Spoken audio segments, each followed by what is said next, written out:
Hey, hey, What's up? Any, live and direct from Los Angeles, California. is anybody in here? See if the people can hear us. We have a lot of background noise to contend with because we're in my backyard right now. So, I think there's only one person in the chat. sorry, Let's this see. is the back of the mic.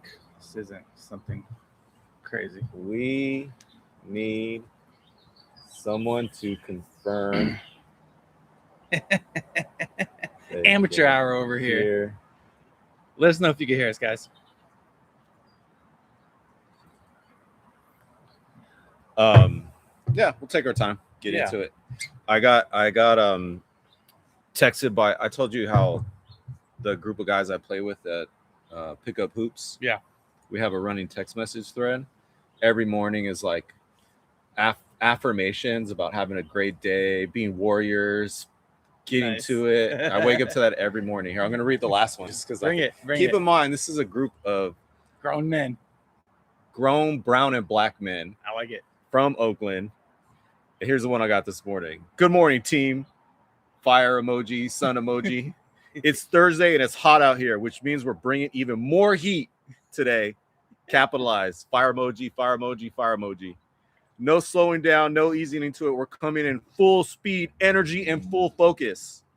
Today is about showing up big, pushing harder, and making noise. Everything we do, let's raise the level, raise the standard, and go out of this planet with it. Rocket ship emoji. It's so Dominate. it's so like productivity culture and like alpha coded. Dominate, go dominate. But it's affirmations between a group of men. Yeah, So it's kind I of not love, that. I love that contradiction, man. It's like we can be here for each other, guys. Yeah. It's okay. It's the brotherhood. We got to support each other. We got to have emotional awareness. I love it. But today there was a little bit of beef. I just looked at it. That's Oh, why I tell me brought more. it up. Because Mo, who think like Buddy Hield, like elite 3-point shooter Don't reputation. call him out by name. Don't call him out by name. Zero, whatever. Zero. I'm gonna send it to him. Shit, forget Mo. Zero, like zero defense, and I'm always yelling at him, right? And then he wrote on, somebody called him out, dude, 0 for 19 from 3. And then he's like, dude, as soon as you left, I freaking dominated. I hit every 3. Of course, I hit everything when you were Yeah. gone. Nobody could see it. Nobody could verify it. That's when I went off, guys. I responded with, if you can't, just thinking about Podjemski. Oh God. If you can't play defense, you're right, man. You're right. If you can't play D, you got to shoot 80% from 3. No Oh, exceptions.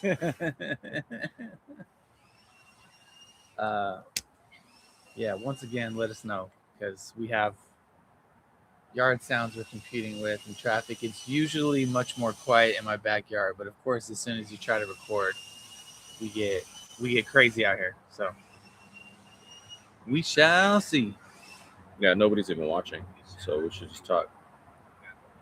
I can hear us fine. Okay. You probably should speak up a little bit louder.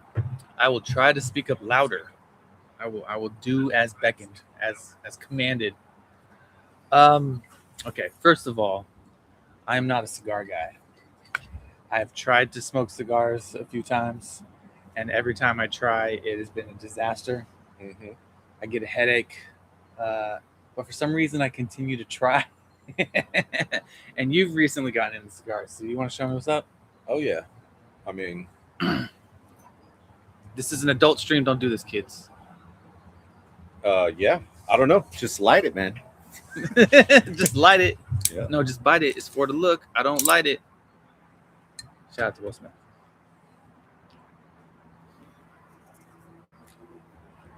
All right. I wanted to talk a little bit about the finals game yesterday. We're going to talk about the Curry contract. All right, we got it all good. There we go. But that game yesterday, I was happy to see it was close. I noticed, so on Cyrus's podcast, when he had, what's what's his name, Rick Barry on there. Yeah. Rick Barry predicted that this was the game for the Spurs to quote unquote steal or get. They had to win because the Knicks were probably going to come in a little bit rusty and not really up to the level of play. Wait, the Knicks were going to come in rusty? Yeah, because they had so much time off. And I could see that happening a little bit, but I was very surprised and aware that they were in the game. They were up to the level of the game. You know, if anything, it was the other way. Yeah. The Knicks came correct, rested, but also, like you said, mentally prepared. Mm-hmm. And the Spurs, I mean, that game 7 really showed. It looked like it was mid-second quarter by the time you already saw their legs getting tired, their shots not falling. You know, Wemby had that run. I want to say it was second quarter, but he had a couple of them where he would put up like 8 points in a row or something like that. And then just nothing left. And they're playing hard, and like there weren't a ton of mental mistakes, but missed shots, missed rebounds. Jalen Brunson, fucking Energizer Bunny, just being able to get whatever he wants. I mean, and that's the thing you've been talking about all season. Like, does he still have it? Does he have Dude, that? his stamina is elite, man. And elite. Granted, he hasn't had one. He only had 1 6-game series. He's been able to go 4-4. So maybe that helps that a little bit. I mean, I'm curious to know what would happen if he had done a couple 6 games, 7 games, whatever. But yeah, and I was really impressed once again with Cat at the top of the key. You know, just giving Wemby has to pay attention to him. You know, and they didn't go to the thing. We saw some regular season highlights where they put Castle on Cat and let Wemby roam elsewhere. Yeah, they did not do that last night based on what I saw. So maybe that's a move that gets made. But Cat the way he attacks the rim is relentless, man. You know, and he's really cleaned up a lot of those boneheaded mistakes he used to make on the Timberwolves. And he does them occasionally, but man, like he's a big body out there and he can knock down the shots. And dude, it's impressive, you know. He's a big body playing physically, because that was one of the other things before is he had the size, but he wasn't utilizing it. He's able to finish through contact. He's able to get to his spot down low, even though they're trying hard not to. But they're not trying the way that I wonder if the Spurs are going to have to do something like Kuminga did with the Hawks, where they're just like refuse. Like the fight before he even gets the ball is ultra physical because you're refusing to let Cat get anywhere near the rim with the ball in his hands. Because he was doing the mix of things we've seen them in their adaptations all playoffs, where he was getting the ball a little further away, running, getting the screens, making the passes near the top of the paint, all that stuff, top of the key or top of the three-point line even. But then also he was able to make the screen, come off, reach for the, put the hand up and have the ball thrown to him where he's, block adjacent. Yeah. And already able to, make his move, and he's got the physical leverage, So I'll be curious to see what happens. The thing about the Knicks in that Kuminga series is in that 4th game, the adjustment the Knicks did was get Cat at the top of the key. Yeah. And then they did that little play in the corner where they sent Brunson to screen for Anunoby. Anunoby would be in the corner, and then they send Brunson to give a pick on off-ball pick. And remember the Hawks could not stop that play? Yeah. It's not like Kuminga was able to blow that sequence up. The Knicks shifted their approach. And they also brought Robinson in. So they would do that, but they would also bring Robinson in when Kuminga was in the game too. So they just sized up.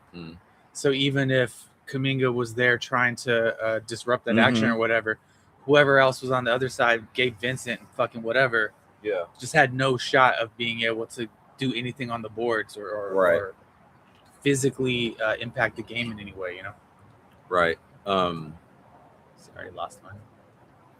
Yeah, I don't know. We'll see. I like there was that stretch when Wemby kind of brought them back in the 4th. Yeah, that was cool. I mean, he's got the lead. He still got it. I mean, like he pulled up for that 3. Yeah. Crazy. Dude, that was so good. Yeah. It was such a confident 3 because they had been working so hard to keep him from getting anywhere near the paint, and you forget he could still shoot. And it was, I mean, it wasn't it wasn't like a disrespectful amount of playing off of him, Right. but it was just enough that he was like, if you're gonna let me shoot this, I'm gonna shoot this, and we're gonna get these points, no problem. Yeah. Like it's just gonna happen. Yeah. So very, very fascinating game. Looking forward to a good series. I'm really excited about it. Yeah. I don't know. I don't know what's gonna happen, to be honest. I could see the Spurs being a little tired if the Knicks are just this on a string defensively. It's fatiguing. It's fatiguing to attack it over and over again. Yeah. And I keep waiting for the Knicks to get tired. That's why I always All playoffs. Yeah, man. I always harp on the fatigue meter. Like, dude, that's the thing. That's the name of the game, man. Like at the highest level, the Knicks are not getting tired, and it's impressive, man. It's really impressive. Yeah, I mean, I'm curious to know what this is going to do for.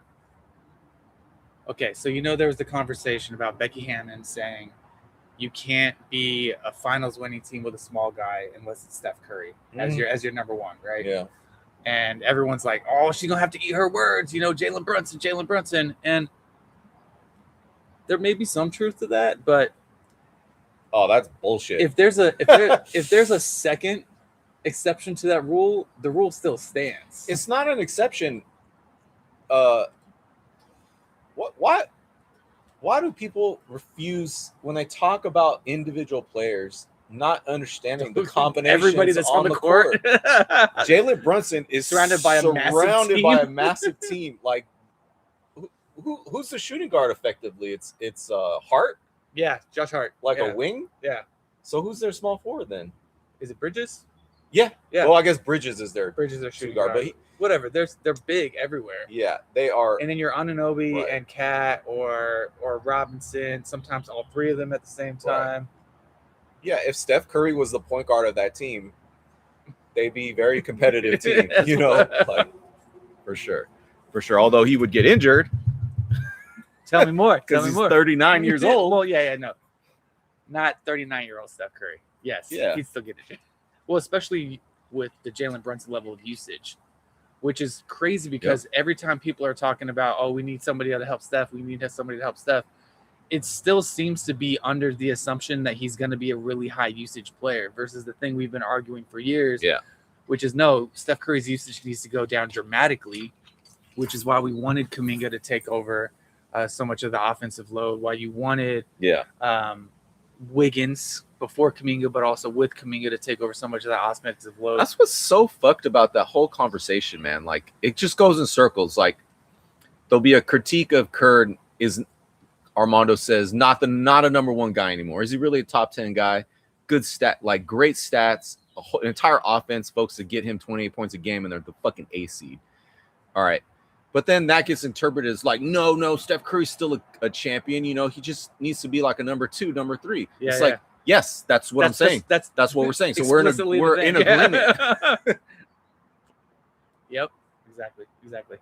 Speaking of Steph Curry, shoe contract. Man, I suck at cigars.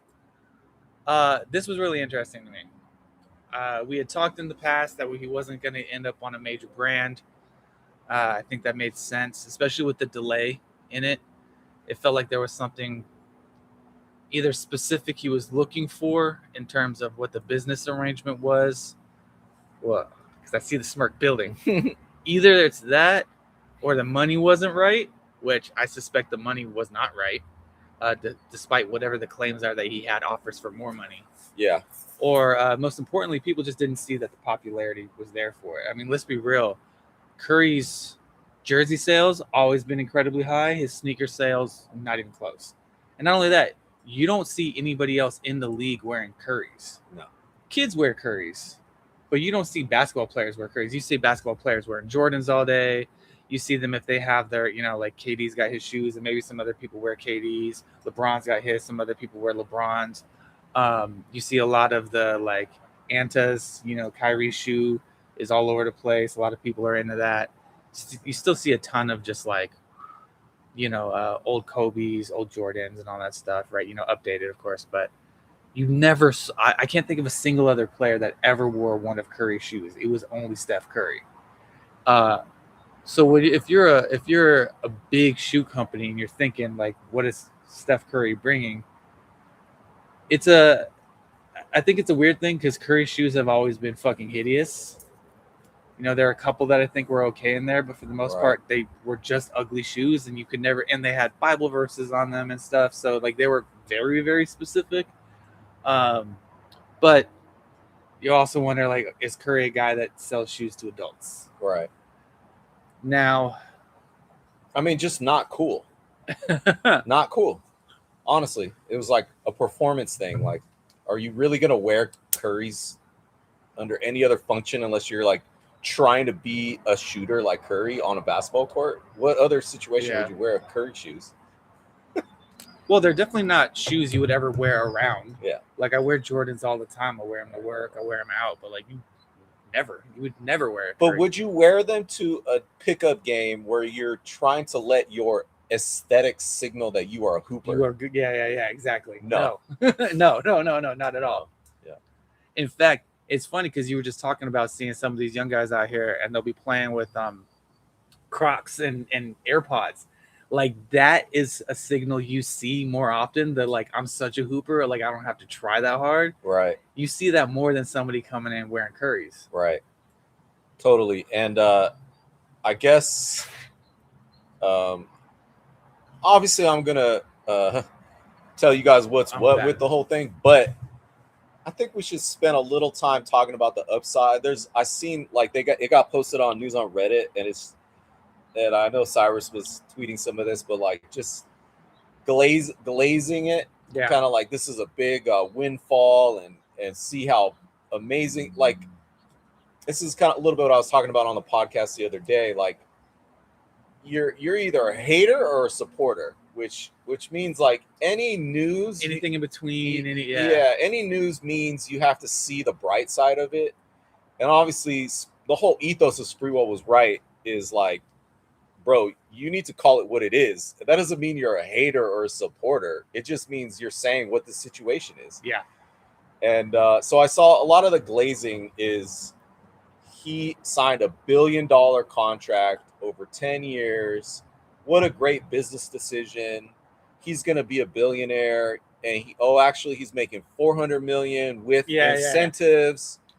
And, it leaked that he had better, they made sure in the report that he had a better contract offer that he turned down one of the big name companies. Yeah, because this has market growth potential they're going to build brick and mortar. They're going to build a Curry store next to all the Apple stores in America. And people are going to line up to buy Curry golf clothing. It's what a great decision by the smart Mr. Curry. And it lines up with the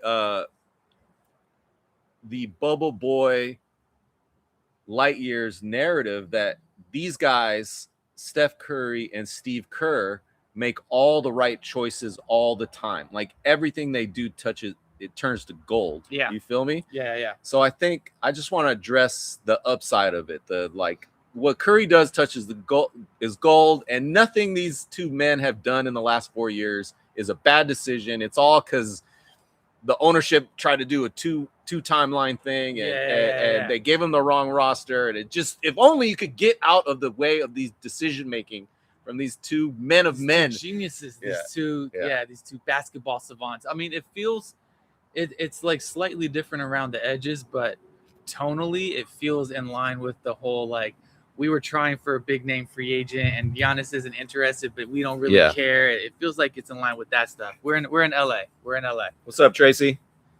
Good to see you. We are in my backyard in Los Angeles. You know what I'm saying? Like it feels like it's got that same kind of PR spin. We chose this life by our own volition. This is what we want because we're thinking ahead of the game. We're not playing the same game as everybody else, Yeah, so I don't know if we're going to end up debating, but I want to explore both sides of this. So I'm not So I want you to push me on this negative opinion because I'm about to give it. And that is, I think it's the exact opposite, Evan. Yeah. I think it's totally evidence of how sad and bad this situation has gotten for Steph Curry and the Warriors. How much they fumbled the last 4 years. How much Steve Kerr fumbled this man's career. And just it's indicative of it. It's where it's come. And that's why I was predicting he ain't signed with no Nike. Yeah. Like it ain't happening, dude. Because his He's legacy a fucking loser now. up. Yeah. And it sucks because I want to be in. I had always said I want to be in bars. Yeah. And be able to say Curry is a top 5 player of all time because I know in my heart he is. Yeah. And he with one more championship, he could have had that kind of argument. Yeah. Yeah. I would have been able to make it with a straight face, but now I actually can't. It's tougher. I'm gonna say, you know who had a better end of his career? Tim Duncan. Well, yeah, of course. Yeah. And he was right there.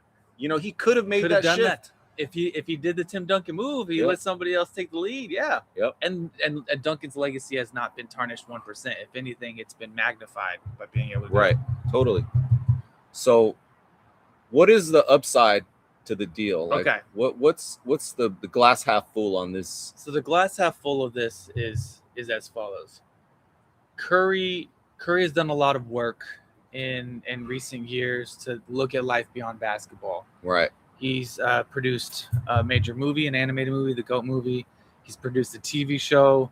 He's he's getting involved in business ventures, right? It was important for him that it was about Curry brand and not just Curry's signature sneaker. So I'd say that's number one. Two, he does still sell merch. Like he does sell really highly. His jersey sales are always top of the league, if not, number 2 maybe in an off season. And he is very popular in China. Yeah. And just in Asia broadly. And leaning into that market, getting a bigger foothold there, and getting taking the opportunity to bet on himself, where, hey, if I double down on this market, if you let me sign people, because that's the other thing is I'm sure if you're talking to Adidas or Nike or whatever, he's not talking about signing people to his brand. Curry brand isn't a thing. It's like, no, we may sign people to Nike, right? But you're not signing them to Curry brand. Yeah. Can I sign Paige, a great WNBA player, and get them popular in China? Exactly. That's the move I think he needs to do is really lean into the WNBA. Because a lot of them, one, don't have a ton of deals yet, but their popularity is exploding. So it's a good way to get on the ground floor. Right. And then I would say, additionally, the potential upside is, Li Ning is a small company. You've illustrated this several times. They're smaller than Crocs. They're smaller than Skechers. They're smaller than a lot of companies. And smaller than Crocs. by getting in on a company in a way that we are suspecting, and we'll probably get into later, is like more of an equity-based thing than like here's a cash payment of $400 million. It allows the upside of this. This is why I think we've heard the disparity between, is this a $400 million deal? Is this a $1 billion deal? Is there more? And I think it's through equity and through incentives and things like that. So yeah, there is a world where, in one of two ways, either if it doesn't work, this might be the most money he was going to get out of a deal anyway, and it's 10 years locked in, which is probably backstopped by the Chinese government, right? As far as like, it's not like Li Ning's going to go out of business. They're going to continue to get Chinese government grants. But then two, if the potential is, if you're betting on yourself and you bring some other players under the fold and you build a brand that this is now $1 billion enterprise, which was not going to happen with anybody else. So that's the devil's advocate upside angle on this. Yeah, for sure. Yeah, I think, and we're gonna talk also a little bit about how this deal epitomizes the global shift in U.S.-China relations over the last 15 years. The economic Cold War that's been happening. It is exactly in line with that, and we could use it as a way to teach about that. And I do lecture about that in my classes. But what you're saying is definitely the strategy behind it. It is, and with the way I would summarize, the way it goes through my brain, what you just said is, it's a bet on market growth potential. Yeah. And last week in our podcast, I introduced the idea. We were talking about the idea of the real economy versus the grift economy. Yeah. And the upside is like, and so real economy meaning invest in capital that could be advertising, it could be better machines, it could be better celebrities to endorse your shit with the hopes of expanding your market share, increasing your sales, and getting profit from selling more shit at a higher price point. Like physical products you're selling to customers at a higher price point that they're happy to pay that price to pay that price. And if you have a product that's gaining market share and at a higher price point, that means what? Sorry, I'm hitting the mosquito on your hand. Yeah, all good. Appreciate it. I'm getting bit like crazy over here. It's funny, we have 2 mosquito traps out here and they don't do look shit. at I'm getting eaten alive over here. Fuck it, we do it live. And that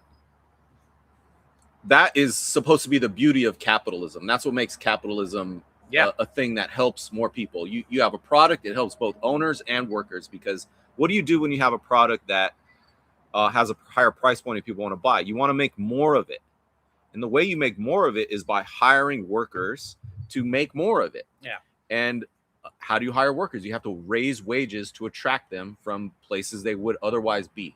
So that's the way products with comparative advantage are supposed to help. That is functional capitalism. Yes, that's the real economy. Yeah.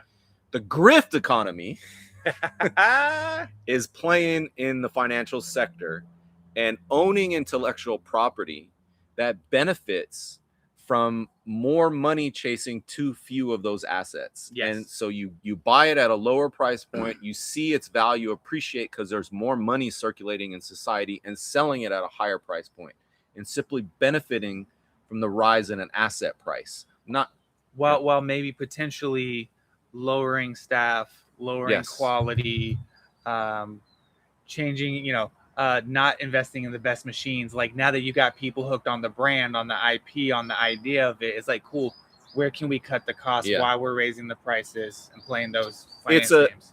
It's a Bay Area restaurant that spent a lot of money on time and talent, getting a reputation on social media as a great place to spend a lot of money. And then once it catches fire and there's a line out the door of tourists going, and then just slashing product costs and offering fucking 6 out of 10 food and living off your grift. Yeah. The old man grift, the Golden State Globetrotters. You guys get what I'm getting at. Yeah. Once again, real economy, grift economy. Exactly. Right. So there's a couple things here that make me smell grift. Bring it out. Yeah, So to be clear, I know you're going to talk about this on Sai's show tomorrow, and we don't mean to undercut him, but as soon as this news came out, I shot him a text with the link, and I was like, we got to do an episode about this, because this goes straight into, like, I know you've been talking about the Chinese economy for a long time. We've been talking back and forth about this economic Cold War and potentially it brewing into an actual war at some point, because there's so much tension going on there. And it was just such an obvious window into that world. So I'm excited to hear what the grift is you're smelling, because I saw the potential for it right away.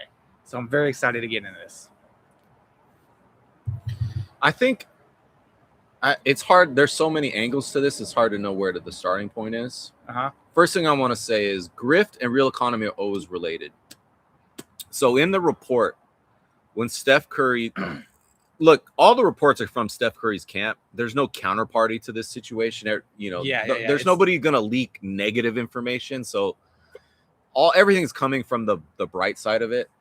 And so when there's a statement, I took this deal because the company wants to expand into the U.S. market, the high demand U.S. market, which is going to buy products at the highest price point. And we're going to make brick and mortar stores to sell Curry brand shit. And it's going to be rich people golf stuff. It's going to be basketball shoes. It's going to be brand stuff, right? That's a claim to the real economy. It's a statement about doing well in the real economy. But the statement, the act, the projection of it does what in the grift economy? It raises a stock value. Yes. It's a play in the stock market. It's a signal that this company is going to do something real in the future. So you ought to buy its stock. You got to buy in now. Yeah. So much of this game is on the promise of future value. And it's funny. I mean, like, this is the big critique of Elon Musk, right? As an extreme example of this, he is always promising that he's going to change the world with his next product. Right. That next product never comes, but he just moves on to the next thing that's going to change the world. It's the Tesla Roadster is going to change the world. Actually, we don't manufacture Tesla Roadsters, but we do make some Teslas now. We got the Model S, we got the Model E, whatever, right? It's going to change the world. Well, actually, we still need to get the supercharger network up. So that's like doing okay, whatever. Mm-hmm. And as soon as you start asking them, like, hey, where's the supercharger network that's supposed to let you go from LA to New York, no problem. It's like, well, actually, SpaceX is the big thing. And we're using that, right? We're going to go to Mars. I'm going to send a Tesla to Mars. We're going to start new people there. Right. Actually, it's Starlink. Actually, that's going to revolutionize the world. You're never going to need anything again. The whole everything's going to be in your pocket. Oh, let's start, right? And every time it's moving on to the next huge world-changing promise. Yeah. So this is a little bit smaller scale of that, but it's the same idea of, hey, this is going to be something big. So before it demonstrates the value of that big thing, you need to spend money on it now. Yeah. Because that's how you're going to make, you're going to realize the gains on that later. Right. But then, part of the reason we expand it into a grift economy is like, people know, these investors know, they've played this game long enough. They know that they're buying in on something that hasn't yet proven value. But it's a little bit of a pyramid scheme, because then you have to convince the next person to buy in on it. Mm-hmm. And that elevates value all by itself. Mm-hmm. So your stock goes up just by being like, yeah, I agree. You're totally going to go to Mars. This is definitely happening. This is going to be insane. AI is going to change the world in 6 months and no one's going to have a job. You're going to build a data center in space. Yeah. Never mind that makes no sense at all. Yeah. So that $400 million that got reported, there's no disclosure. It's all private. Any information you see is just literally what the Curry camp is saying. And it's most likely it's tied to stock incentives. Yeah. I don't have evidence, but I would bet my effing life that value is made up of a future projection of stock market value increase. Yeah. Okay. It's not like getting paid $400 million. It's about getting ownership of the intellectual property, the brand. It's all about Curry brand. You'll see that, like, that is the thing that is front and center in this. It's like Curry brand has a deal. Curry brand's going to be able to do the things they've never done before. Like, this is even in the hype of it. This is beyond a sneaker deal. Right. So the promise of building real economy brick and mortar, and the idea that golfers are going to buy Curry brand clothes, and they might. I'm just saying, it's possible. Yeah, it's possible. Yeah. I could actually see that happening. To be honest, I could actually see that happening more than I could see Curry being cool in the golf world more than in the basketball world. Like I could see I don't see people buying Curry. How do you say the company leaning basketball shoes over Nikes? Like, I just don't see that happening. But the claim that there's going to be brick and mortar is a stock market play, right? Yeah. And that's directly tied to whatever incentives he most likely got. All right, but that actually there might be there will be a flagship store in Shanghai or something like that. Like, something like that will happen. Something high profile pretty early on. Yeah. Something high profile where the actual sales from the brick and mortar don't matter. It doesn't matter that it's taking a loss and they're paying fucking $50,000 of rent a month in like the middle of Manhattan. Times Square. Doesn't matter. Exactly. Doesn't matter. It's the hype, the grift, the image. Right. It's that store will be considered marketing costs. Right. The brick and mortar, right? Yeah. It's actually advertising investment. There'll be one. I bet there's gonna be one at Chase. Damn, I like that call. Okay, but I want to say, before I get to the U.S.-China relations, which this is totally indicative of, I just need the real Friday night fans to understand where we're at with this. He is at the level of Fred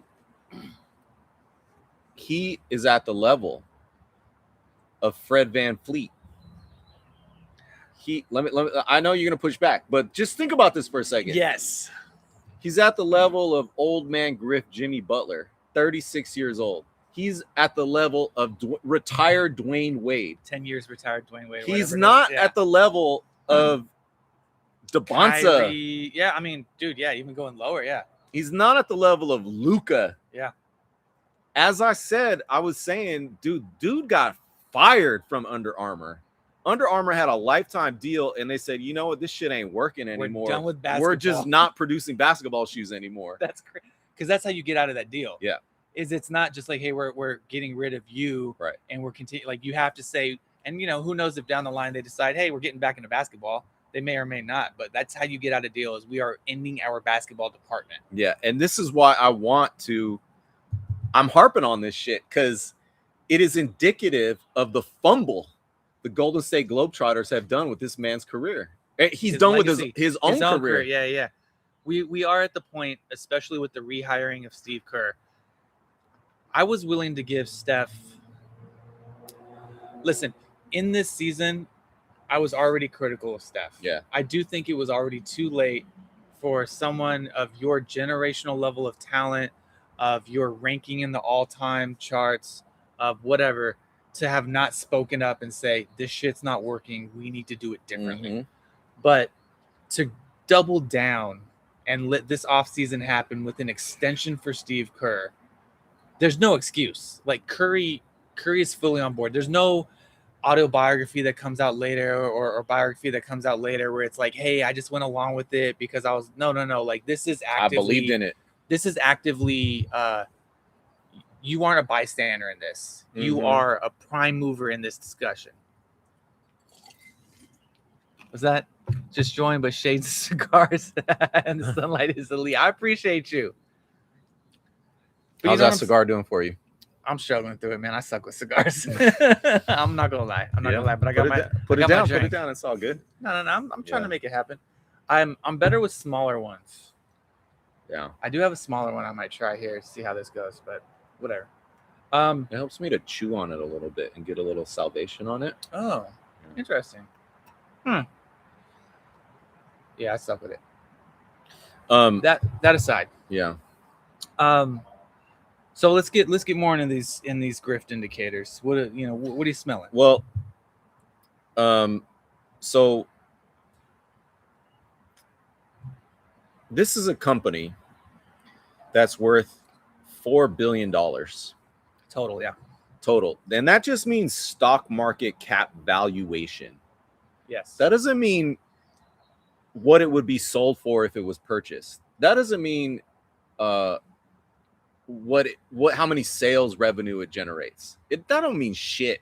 Yeah, that's an idea. Remembering in China too that many of these companies are backstopped by the Chinese government, constantly getting grants, and like they had, that's part of their economic model, right? Yep. Is to make sure that a company doesn't have to like sink or swim immediately if they've proven that they are providing something of value, and rightly so. Yeah. That's how it should be. That's a great model. I believe in industrial policy, which is the Western way of saying what they're doing, which is directing the economy to appropriate needs and ends. Yes. Okay. So, that's not a critique of it. Yeah. That's just when we're talking about the numbers, and you're hearing this in relation to the way we understand American businesses and the private market here and everything like that.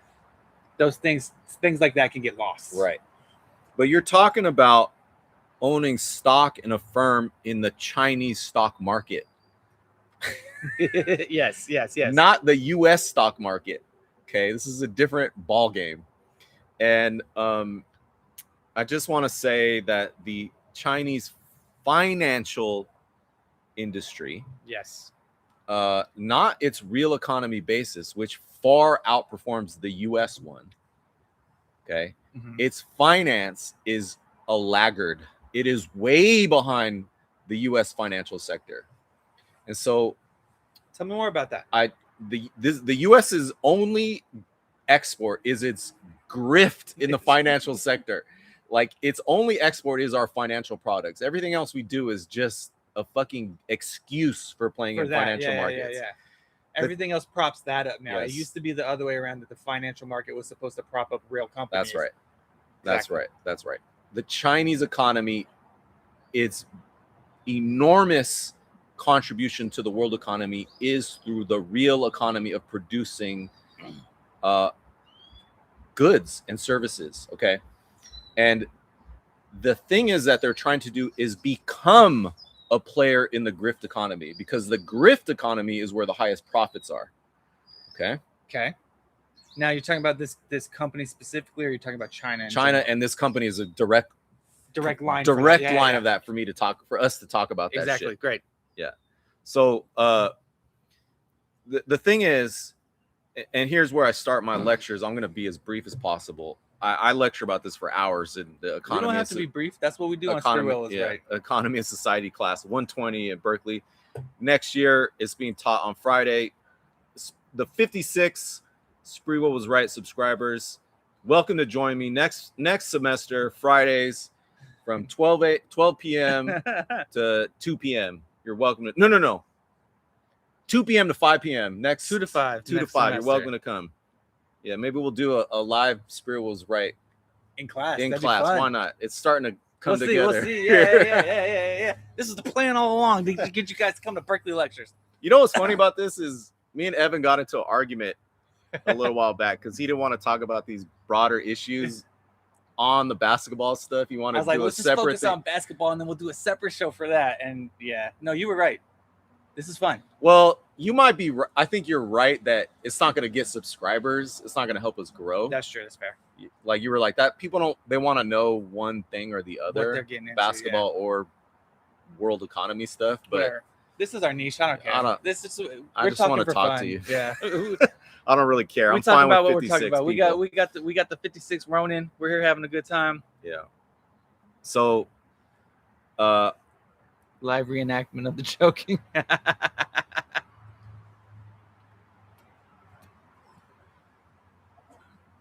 We got Tracy, my fams, Money Checkup. What's up, Money? Send me that email you're talking about. My email is just armando@berkeley.edu. I'm the only Armando at Berkeley. Yeah. All right. Evan. Yes, sir. 15 years ago, Chinese labor costs started matching the labor costs of the United States starting in 2010. Yeah. It's a very little known fact, but this has altered the world order. It is the thing that is causing all the geopolitical crisis. If anybody's noticed, the way that you'll notice this is that all the things that used to say made in China are now made in Vietnam, in Bangladesh, made in wherever else, right? Because everybody's chasing the cheapest labor. That's right. For most of our life, we were born in the 80s. Yes, sir. Inflation was low in the West because we were getting cheap goods from the billion workers that were included in the labor market in Asia. Yeah. Basically, 1 billion people lived in villages. They migrated to the cities, and they were incorporated into the world economy, making cheap shit for the West. That's why everybody in America has garages with way too much shit, and they don't keep their cars in their garages because they just have cheap crap. And feeling personally attacked here. This is how financialization, the idea of printing more money to chase those grift financial assets, did not bring inflation. There's more money circulating in society, but we didn't have inflation for 40 years. The reason is because imports were kept low, because we incorporated 1 billion workers into the global market. That depressed everybody's wages. That meant workers here in America did not have bargaining rights because we could just move labor else. We could produce things elsewhere, right? Part of killing unions here as well, because you have nothing to negotiate against, because you're not negotiating against like the other union in Detroit. You're negotiating against cheap, like $1 a day or less. That's right. In China. Yeah. So basically, economists thought this was a permanent arrangement. That the thing that enabled this was technological advancement. We invented the cargo container, which meant you could, you didn't have to put things at the bottom of a ship. You could have like a high rise in the middle of the ocean. That create that expanded world trade from like 25% of all GDP to over 50% in 10 years. That literally that innovation. The fact that you could email a design, fax a design from Cupertino to Shanghai in a split second. Yeah. That is an innovation that allowed globalization. Then it moved to the cloud. Now it's like a cloud. You could literally work on it at the same time. All right. The thing is, Lost it. that was always a temporary arrangement. Chinese birth rates started falling in the 1990s. They went from 10 children per family to now less than 1. Yeah. And basically by 2010s, there were less workers. All that excess, unlimited supply of labor force gone. Yeah. Workers suddenly had bargaining power in Asia. And by the way, this is because of the one-child policy, and everybody prioritizing their male children instead of the females. This is a feedback loop that is accelerating. Oh yeah. Because now there's so many more men compared to women. Like you actually, it's so hard to find a partner that you're not like. I just read a report last week about the Chinese government basically disincentivized social media from advertising contraceptives and birth control. They're like, stuff. Actually, we need you to be out here fucking. Yeah. Like go have these that's kids. A true fucking story. Yeah, dead on. Anyways, there's been fallout from that, and this is going to lead me back to Steph Curry. We're all this is. I know we're going on a long run, but this is still about the Li Ning deal. All right. What do you do as a government if you know you're no longer going to be able to be the sweatshop of the world? What do you do? You're not going to be. They had enormous growth. Literally, parts of China have joined the first world. They went from a third world country to a part of the first world. Rapidly. This happened in Taiwan. Yep. This happened in South Korea. This happened. Same shit. They are high income countries, and the workers demand high income wages and highly educated too. Because this is in line. So I want to add another wrinkle in this because tech has also been a part. Like the literal tech industry has been a part of this. You brought this up to me before. How, for example, Apple, knowing that they want their products manufactured out there, has had to spend a lot of money essentially running their own like semi-university program out there, educating Chinese nationals to be able to be like tech experts. So now you got all these people out there who are highly educated. That's right. Experts in their field. You have much more leverage on their labor costs because there are fewer laborers. Mm-hmm. And that's a completely different economic structure than what we had 40 years ago. Oh, yeah. Yeah. Think about Apple. Because partly because of American corporations attempt to exploit that. Oh, yeah. Yeah. I mean, that whole campus, the Foxconn Apple campus, they literally had nets in the courtyard because workers were committing suicide from being worked too hard. That's a true story. That's for real. Yeah. That don't happen no more. They don't commit suicide anymore. It ain't because they got nets. It's because they're paying them more. Yeah. It's because they're living a good life That's now. right. That's right. Yeah, exactly. So what you do as a government when you realize you can't be a sweatshop anymore is you try to move up the value chain. Mm-hmm. So you need to own brands that can compete directly with Western brands. Yes. Okay. So that means just think about the relationship between Foxconn and Apple. Foxconn built the cheap iPhones, made an enormous amount of profits. Workers got paid. They sent money back to their villages. That brought China into the first world. But the real profits were being made by the people that owned a fucking logo with an apple on it. Yeah. They were making the highest profits. They didn't have to pay all those workers. They just had to pay some geeks in Santa Clara or whatever, Cupertino, right? The high wages, but they didn't have to run factories. No, yeah. Right? They didn't have to ship the goods. They get to sell $1,000 phone for marginal input costs. Okay. Because the biggest profits in the global economy are just owning a brand. Every American company's goal is to literally shed any cost other than owning the brand. Yeah. One example I use is Hilton, our Hilton and Marriott. Everybody thinks they're just hotels and all this shit.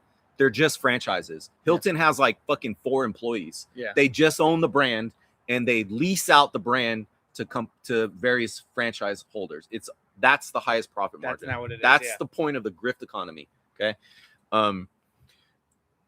If you're a country that can't be the sweatshop anymore, you need to try to own competitive brands. The owner of Ford said this in 2006.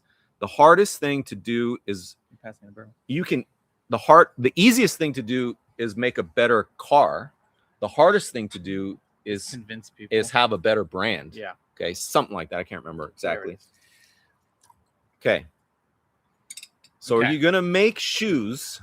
You're going to have little kids. Remember when we were in college and I was protesting sweatshops? I was protesting sweatshop. I was part of the United Students Against Sweatshops at UC Riverside.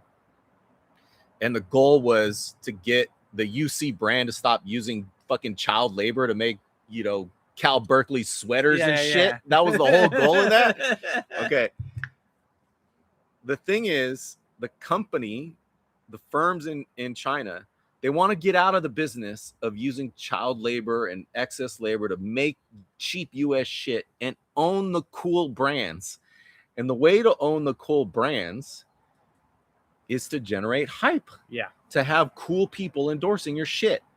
Right? So if you bringing this back around a little bit, there's a reason why there's been a rise in us understanding new Chinese technology, right? There's a reason why we're hearing about all the cool technology they have over there with their phones and their trains and their cars. Mm-hmm. There's a reason why they've really pushed into culture scenes, right? Basketball and things like that, right? This is about shifting from a labor economy into, like you said, to the grift economy, but specifically the brand economy, being associated with names and faces and brands and ideas that are going to bring you money without extra cost, right? Like the idea of this for Li Ning is they're hoping to like 4x their market share, the size of their company, literally just by Curry's name being attached to their company. Yes. And Curry being somebody who wants to continue to be a name long after his career, wants to be a mogul, wants to be somebody who is, I think in some ways he's kind of informed by / chasing LeBron money, right? Wants to be a legacy guy. That's on the tip of our tongue for a long time. He was looking for an avenue for that. So what we're seeing is interests align in a way that is kind of at the inflection point of this growing economic battle between the United States and China. And that's what's so fascinating about this. Like, this is such it's the perfect microcosm of an American superstar who is aging, who's over the hill, who's on the downslope of his career and his talent. Hasn't won shit lately. His popularity, trying to team up with a smaller but growing Chinese company that is trying to expand into this space. And I mean, like, you guys are hearing this, right? You're hearing about like Chinese companies buying farmland in the United States and real estate and things like that. Like, they are actively trying to I don't want to say infiltrate because I don't want to moralize it, but they are trying to expand into American physical markets, but also American financial markets, and these things all have interplay. I like Trace's comment. Men look silly smoking cigars. I agree. They do. I agree. I definitely look silly smoking cigars. Like, look at this. Look at this. I fucking suck at cigars. It's true. It's true. So the second part to all this is that the U.S. is not unaware of this attempt by China to move up the global value chain. Yeah, sir. They have a reaction to the reaction of the rise of labor costs.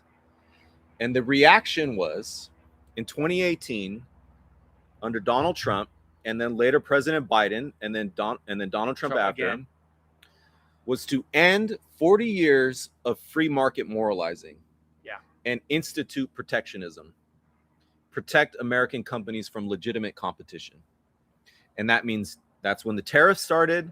That's when industrial policy was finally uttered. Yeah. Yeah. It was for 40 years, the U.S. was preaching the So, religion. Again, Yeah. again, take it out of the term industrial policy and remind us what that means. That means using government, public tax dollars and deficit spending to give to private companies to help them invest and expand in the real economy where they need to expand to help the populace. Yeah. Okay. And for 40 years, the U.S. was preaching the religion of free trade, no protectionism. Let the market decide. That's right. What is it? The guiding hand of the market. There's a term. That's what it is. Yeah, that's right. That's right. And they just stopped that. Drinking single. We are drinking. This is what we're drinking right now. Not sponsored. Not sponsored. What do you like to drink, Tracy? Anyway. Yeah. And when those trade restrictions started under Trump and then Biden, and by the way, Biden had plans to expand tariffs. Okay. He probably wasn't going to do it as crazy as Donald Trump did, and everybody's blaming Donald Trump, but this is a national policy. This is the way I teach it in class. This was coming because the global order has shifted and is maybe not to the way Trump's enacted it, right? No one's necessarily saying that, but it is a rational response to the changing global economy. Yeah. Oh, Tracy drinks wine. All right, Tracy, instead of coffee, let's go to a wine bar, have a glass of wine. That'd be fun. That'd be real fun. What did those tariffs do, Evan? They allowed cheap Chinese goods, the things that were part of the old arrangement of the East being the sweatshop for the West, to come in tariff free. Keep doing that. That's okay. We're going to put tariffs on the high end shit, the things, the high end brands that might potentially compete with our high end brands. So let me put it to you guys this way. China has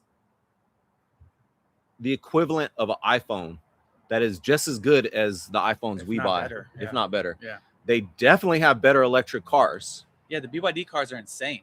They have swappable batteries that they could swap out in 15 minutes. Right. So you could have a full charge, park somewhere, drive, you could drive 300 miles. That's right. Have zero at the end, park somewhere, have 300 miles ready to go to drive back home. That's right. Imagine driving from LA to San Francisco, not having to worry about charging, instant swap, and be able to continue on up toward Portland or whatever. That's nuts. That's right. And you can buy those cars and phones in Mexico. Yeah, exactly. Not in the United States. Why can't you buy them here?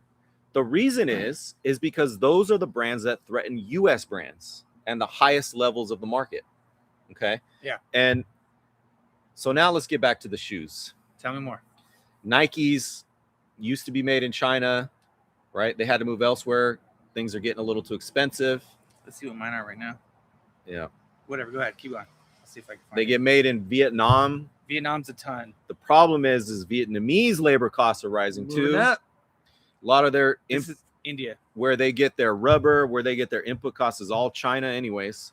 So this is a huge reason why there is now 2 countries that went from economic cooperation are now in a Cold War. Yeah. That's why there's a fight now, and what is essentially going to be, and I've predicted this on my Substack on these issues, but there's going to be a war over the high-end markets. Who is going to have the right to sell electric vehicles in Europe?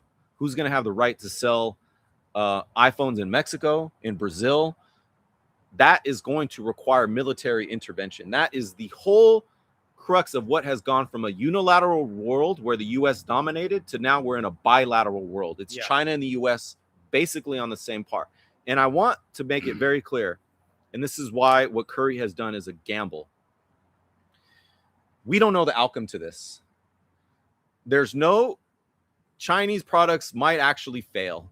That's why this is, again, it's not about criticizing and getting relevance it's not like yes or no, this is bad or Right. whatever. Like, this is just exploring the implications of this and the context leading into it. the issue isn't whether China is going to succeed in this effort to move up the value chain. It's the fact that they're trying to. Yeah. They no longer want to be in the cheap game good. They want to be in the expensive game good. Yep. Okay.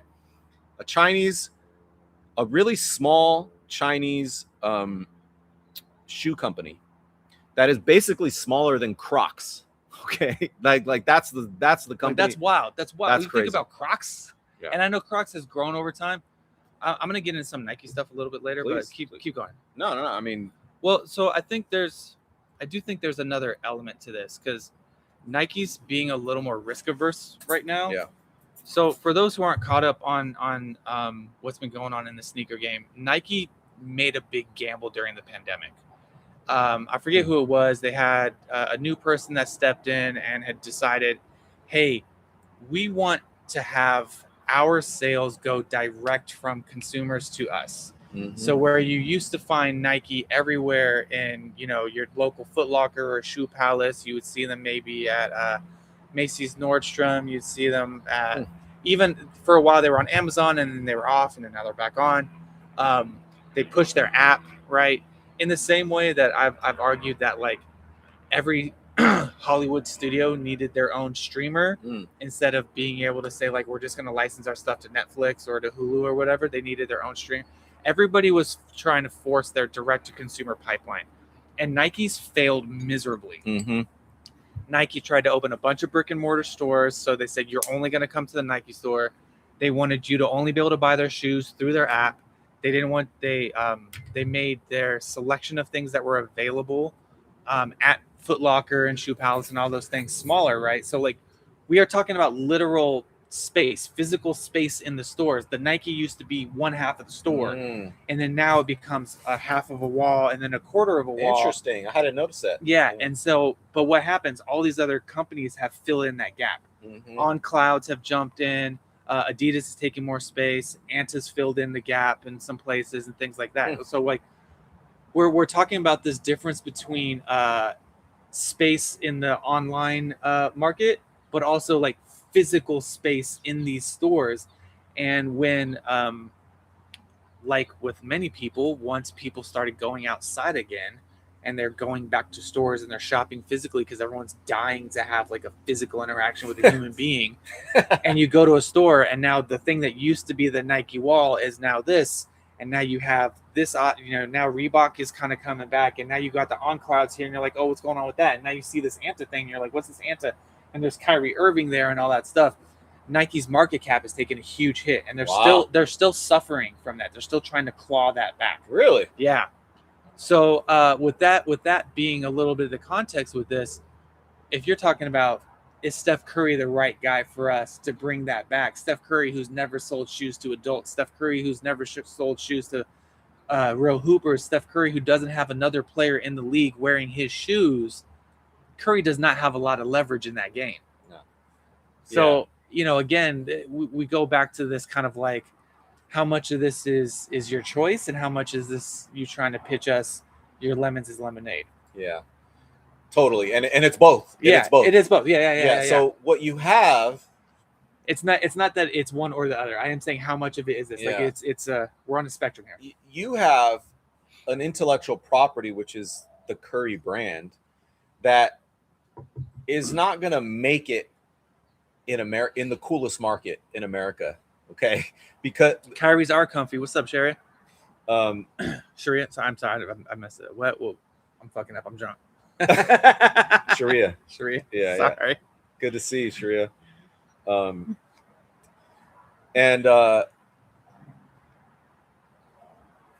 Nike is sort of saying, like, look, our best play on maintaining our market share. Nike is a cyclical company. It's not a high growth company. Mm-hmm. So meaning it has expanded, most likely its majority share. It probably would like to move into China, but as I'm about to say, there's now protectionism. Yeah. And this company that Curry signed with, 98% of its profits come from the domestic market in China. Yeah. Okay. they would like to export the brand into the highest paying market, which is the United States. So that's exactly what I mean by the difference between them wanting to not just make iPhones, not just make cheap shoes, but make their own own the version brand and get in that. That's right. Yeah. That is the thing that the United States will never allow. Interesting. Okay. Like I said, they want to be able to sell Mexicans in Mexico their electric vehicles. Yeah. Ford's electric vehicles, whatever, not allow them to buy Chinese electric vehicles. Yeah. They would like them made cheaper elsewhere and the brands owned by American firms. Well, they're trying to hold on to what once was, right? And so like you have to, we talk about this a lot because I'm when we talk about foreign policy in terms of, do you take military action, do you take aggressive economic like warfare action versus diplomacy and trying to negotiate a bilateral world. And the United States isn't about a bilateral world. It just hasn't been for a very long time. Since World War II, it's us. We fought as hard as we can to make sure that Russia was, like literally we just outspent Russia for 50 years to make sure that wasn't a bilateral world. And we had a cool little moment from the 90s to about 2010 where we were far and away the dominant superpower economically, militarily, everything like that. Again, if this sounds like the Golden State Warriors, and then as you're seeing that power slip away, you have to resort to different means. And importantly, because here's one thing I want to bring up to you, what does success look like for Stephen Curry in this? Just like they talk about what success looked like for the Golden State Warriors right now, and it's not winning championships. It's maybe just like championships got to have a tough time fighting through us or whatever fuck nonsense PR spin they're throwing at us to make sure we buy these Golden State Globetrotter tickets. What does success look like for Stephen Curry? Because there's a world where Steph Curry does not sell well in the United States, but does continue to blow up in China. And makes a ton of money. And it helps him continue to produce TV shows. It helps him like still get to say, I'm a retired NBA star that has X amount of, like net value or net value, whatever. Like, so that game, again, there's risk in that, but could pay off even if it doesn't look like here anybody's wearing his shoes. Yes. And what I want to say is, so if it's successful, Curry brand explodes. That company competes with Anta. It gains its market share. It goes from being the Crocs of China to being the Nike of China. If it makes that leap, Curry will benefit a lot, but it's going to be at the expense of access to the American market. The U.S. government will never allow a Chinese brand to compete directly with U.S. brands without fucking war. Okay, that is the pickle we're all in. We are all, you, me, everyone. We are tied to that economic conflict. And there's no way those brick and mortars.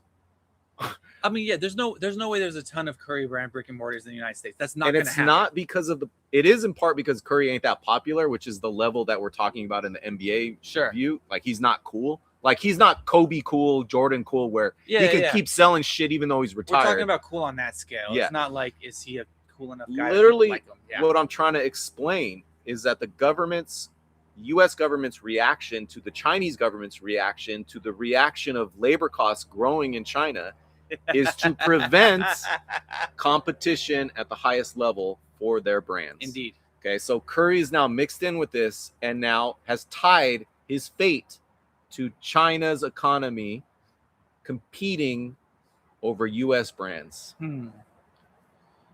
Okay, so here's my question. If we want to do the Golden Days, FanDuel, Polymarket, over-under on how many Curry brand brick and mortar stores there are actually going to be in the United States for, like, let's say, once they open, like, what do we give them, a couple years, 5 years, 3 years? What do you think? Because I think there's a good chance, like I said, there's one at Chase, and then there's maybe one, like, definitely one in New York, I would say. So you think one in Chase, one in New York, LA. Do you think there's an LA one? Yeah. Okay. Am I more cynical than you on this? I think there might be one in Chase and one like in Union Square in San Francisco or something. Like there might Wow. be, and I think there's probably an initial flagship that's in New York, maybe LA, somewhere in there. That's like a big, like we said, it's just a marketing cost. Yeah. But I don't think that one lasts long at all. Yeah. There's also a world where they just do a pop-up tour and then have one or two Right. stable ones. I just don't see it happening. Like, there's never a world where U.S. citizens are going to have access to the great Chinese vehicles, not without a war. Never going to be able to buy the phones, not without a war. And if those shoes become cooler than Nike's, no chance. Yeah, not going to happen. So they're going to do everything to stop it. Yeah, it's not just about Curry not being cool. It's that there's been a geopolitical shift. Yeah. Okay, that's what I'm trying to get at in this podcast. So this is like the key to the success for Steph Curry is there are two avenues for success. One avenue is that he expands into the East Asian market and does really well and makes a ton of money, and that's good for him. And those shoes are like mildly popular here, right? The other thing that I think the hype train is talking about, maybe we'll see. I mean, I don't want to project on the light years, but if we were to get into their type of takes, is this idea that like this is a huge deal, this is cementing his legacy, this is going to they're going to be either brick and mortar stores or you're going to see a Curry brand section at every Foot Locker in the United States or anything like that. That's the thing we're saying is less likely, and not because of Curry himself. Like, he could have the best designed shoes, they could look cool. Curry could literally be better product. Yeah, could be a better product. Curry could be even cooler than he is now. He could somehow be like that kind of OG that you see pop into podcasts and on broadcasts. I'll tell you what he should do. He should divorce his wife and get with a celebrity chick. That'll make him cooler. You know what I'm saying? Like, it could be anything like that. Even if he doesn't, and like Aisha blows up and they do a reality show or whatever. Like, Aisha's she's gonna make more money than Curry. She's gonna be bigger than him soon. There's totally a world where that happens. But that version of events where Curry brand is a major force in the NBA is fighting against the geopolitical battle between the United States and China. That is actively working against that happening. Yep. And this is where I throw in the wrinkle. And we hinted at it before, but I do think there's a world where Curry brand aggressively pursues WNBA stars. And that might be the lane that works out for him. You know, he already has through his camps and through different relationships, training and things like that, he already has great relationships with some big names in the WNBA, right? Like, I'm pretty sure he's essentially family with Cameron Brink of the LA Sparks.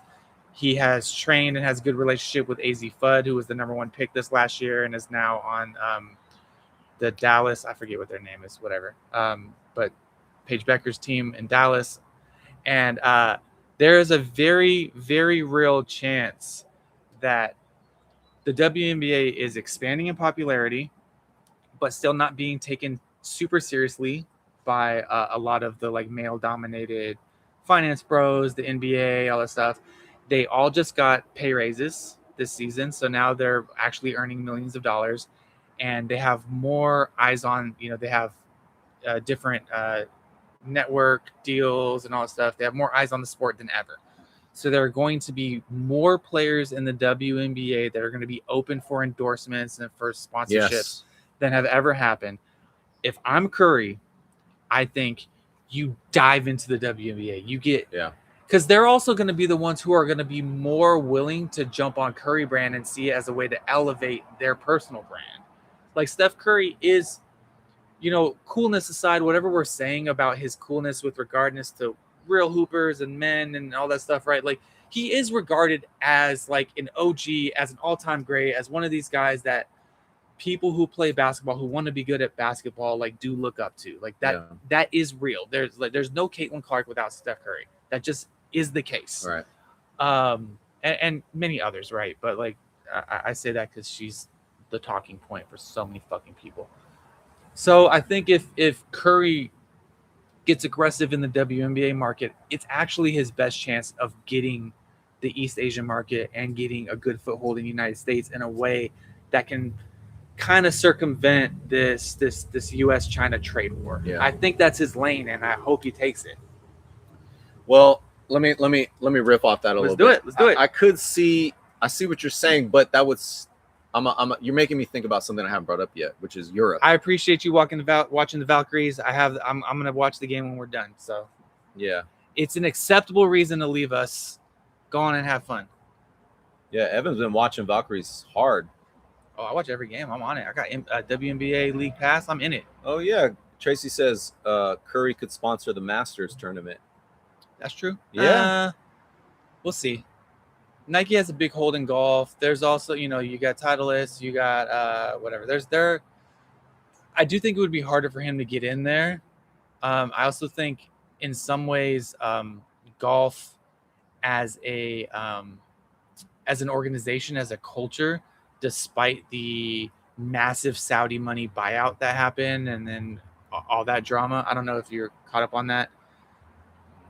I don't want to over explain, but the Saudis initially created a competitor golf league and was saying basically like, I'll give you guys, get the big names. I'll give you guys like 300 million, 400 million, $1 billion to come out here and play golf for us. There was a big drama between that. Then they just bought the PGA and then that's kind of dissolving. There's like all kinds of drama between that. But if you think about Augusta, especially, where the Masters is at, it's very much an old boys club. Like outside of when they do the Masters and like Tiger Woods is there, there's still issues with like black people showing up on that course and things like that, So I see some of these legacy things in golf being a little bit harder for Curry Brand to break into as like an official sponsor of the event versus like a player. You don't think Curry's well positioned to break into white sports? No, that's not what I'm saying. Okay. I'm saying on that level.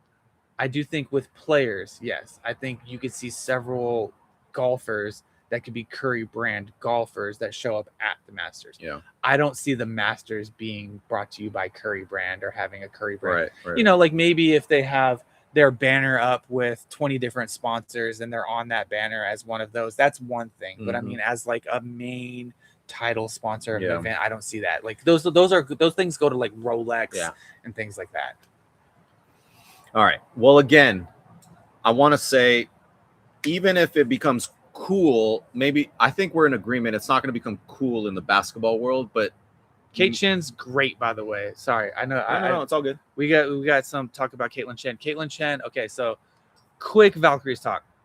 Caitlin Chen didn't get enough play last year. This wasn't her fault. There were just people in front of her that were great. Carla Late was the person that I think was really good off the bench attacking the rim. And Carla got lost because they had expansion teams, so you could only protect certain players. She went off to the Portland Fire. I'm happy for her. They just played, by the way. And Caitlin Chen's really stepped up her game. And in that role specifically, in being the second point guard who's really good at facilitating, really good at attacking the rim on a team that really prioritizes their three-point shot. And they need that balance. Mm-hmm. And so it was really, Burton and Caitlin Chen, and then you occasionally had some down low stuff that was going on, but a lot of their down low game was off rebound. So it was really nice to see. It's been nice to see Caitlin Chen really step it up this year. I think she deserves to be on the team. I think she should be a long-term person on the team, and I'm just a big fan. So I'm glad you guys are giving her love. All right.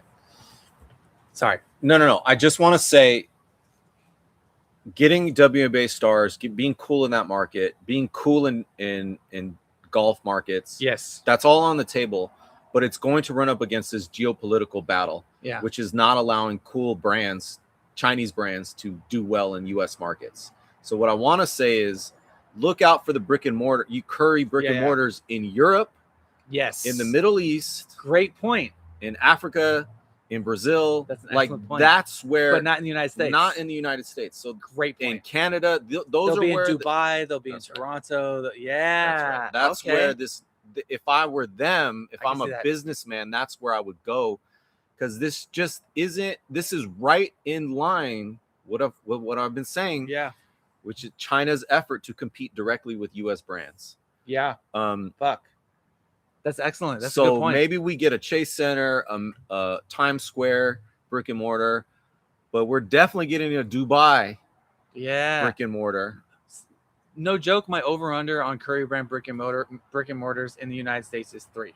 3. Okay. It is literally Chase, maybe New York and LA, or Chase, another one in San Francisco in a specific spot, or maybe one in Oakland. Maybe you got one on each side of the bay, something like that. Okay. And then like an East Coast one or something like that. Walnut Creek. We're not going to get into the layers of that. Did we freeze? Oh shit, I hope not. Oh, yep. My internet cut out.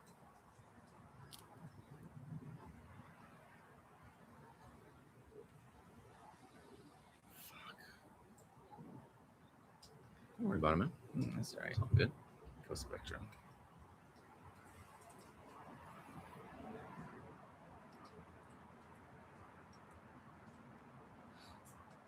Fun conversation though. You were worried you didn't have enough to say. I knew that was bullshit.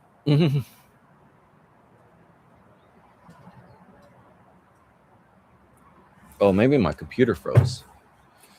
No. I'm not connected. Oh, I am connected. Okay.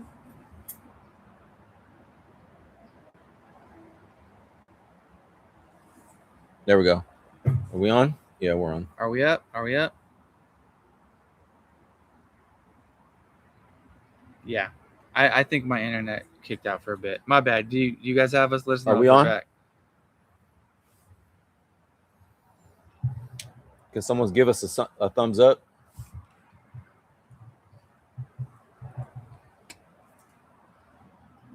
Oh, you see us. Okay. Okay. Sorry about that. Charter doing what it's doing. I love this. Look, you see on the side of the screen, this shot right here of the sun that's giving us like weird. Yeah, that's nice. Cool. Like Sonic lens flare. Yeah. About to hit you with a Hadouken. Yeah. So just finishing up my point. Wait, other way. That's some nerdy shit we just did. My point is, I think the over-under on U.S. brick and mortar stores is 3. Maybe one on each side of the bay. I definitely think there's one at Chase, and then maybe one on the East Coast. I think that's a great point you made about pushing the international market and having like Europe, having Asia, of course. There'll be one in Tokyo, There'll be one in Seoul, there'll be a few in China, whatever. Dubai, all that shit. I mean, if I was doing the Europe, I would do less golf and more tennis. Oh, interesting. It'd be curious. You could sell basketball shoes in Europe. You could sell basketball shoes definitely. in Europe. I think you could sell them in Turkey. You could sell them in Eastern Europe. Oh, yeah. You could sell them in France. Spain. You could sell them in Spain. Big time. That's right.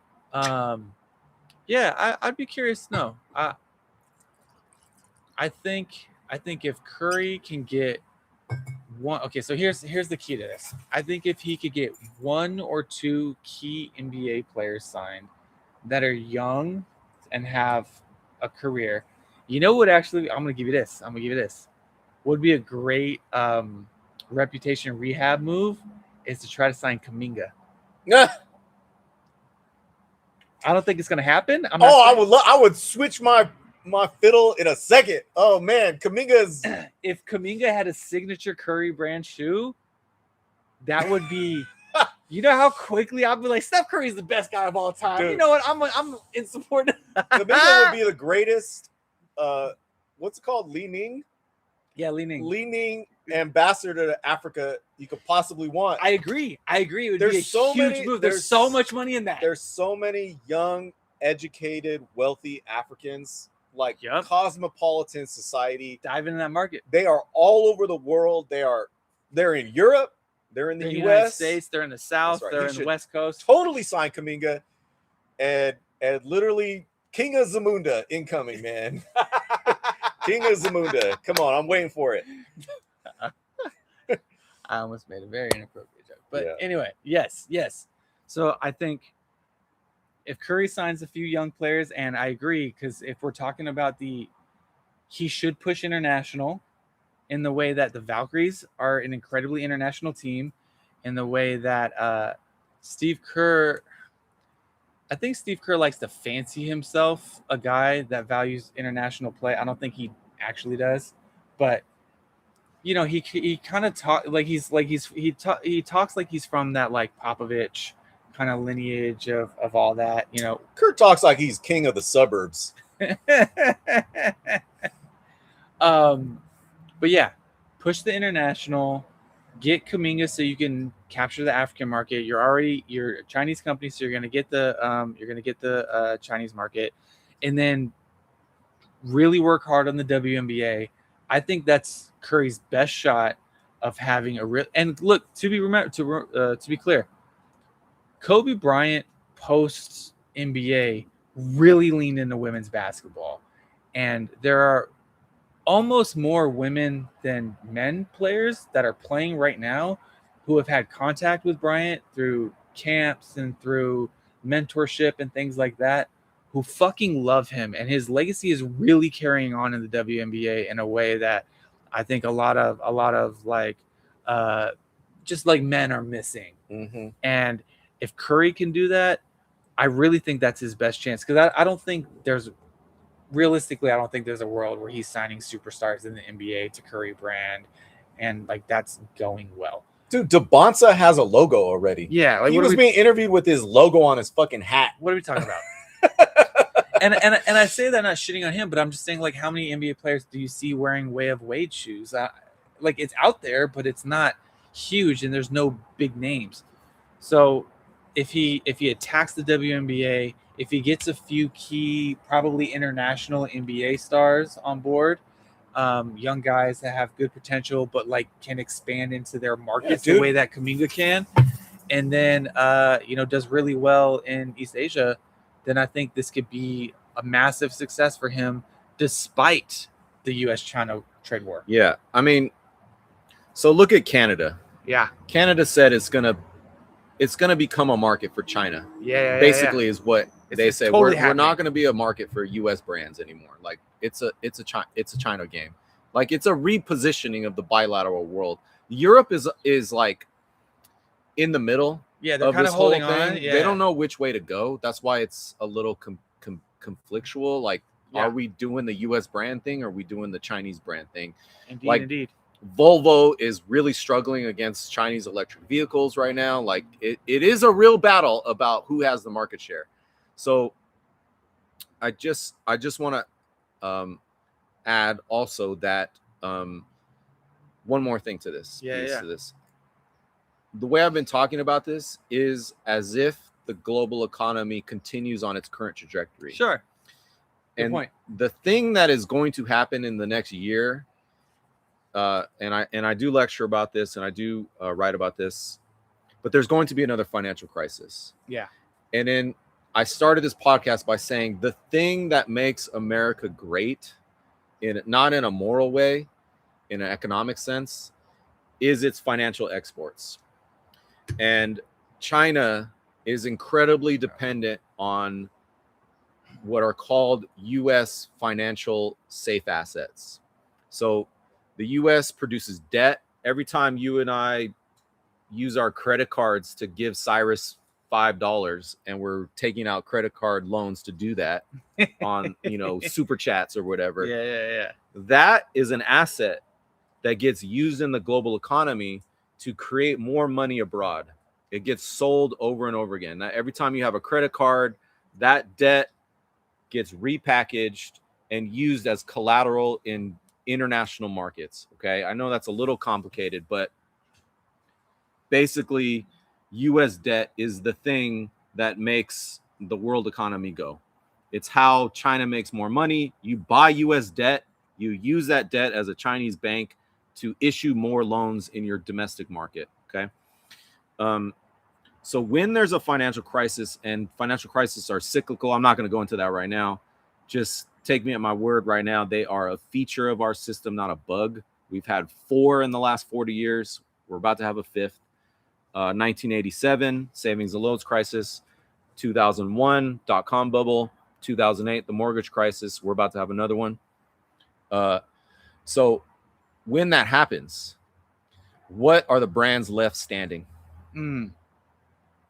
So this is all the business strategy we just discussed with being a declining star, and you can't make it in the highest market, the Nike market. Yeah. You have to go to the secondary market, the old man retired market for an up and coming country. Yeah. The timing might be off. Ooh. It might be a good plan to expand in Saudi Arabia, sign Page, and sell some shit in fucking Spain. Sure. But if the collapse comes, but if there's a this fucks it collapse all. comes, yeah, you don't have the balance sheet capacity to survive. You're over leveraged. Okay, but here's my question though, because is he maybe in the best position for this because he's doing it with a Chinese company that is going to be propped up by Chinese government grants and things like that? Could be. Okay. Could be.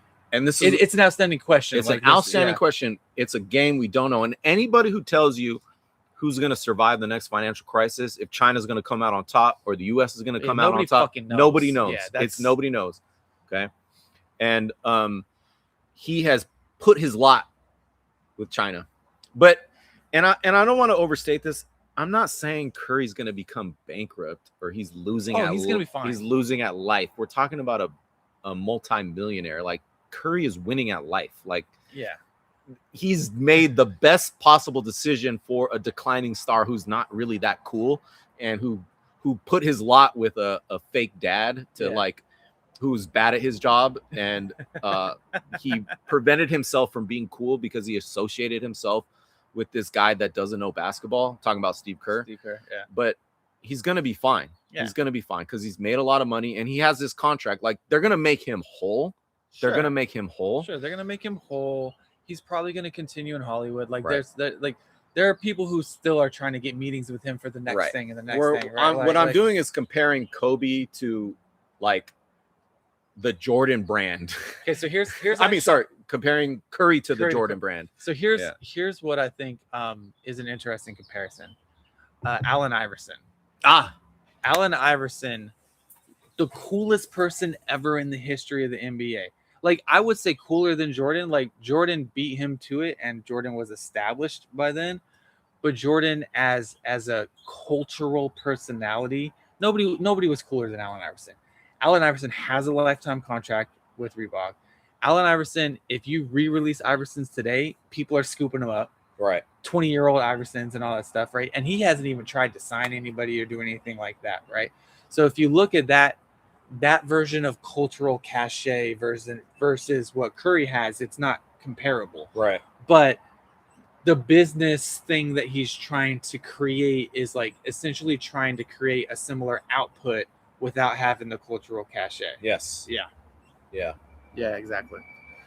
So we will see. I do think it's an interesting development. I do think it plays into our critiques of the Golden State Warriors. Oh, yeah. You know, the Vibes era, the Globetrotters, the grift economy, like all of these things are in sync together. Right. We are selling you on the promise of value we are not yet delivering and may not ever be able to deliver on, but like buy into the IP of the Golden State Warriors as a dynasty.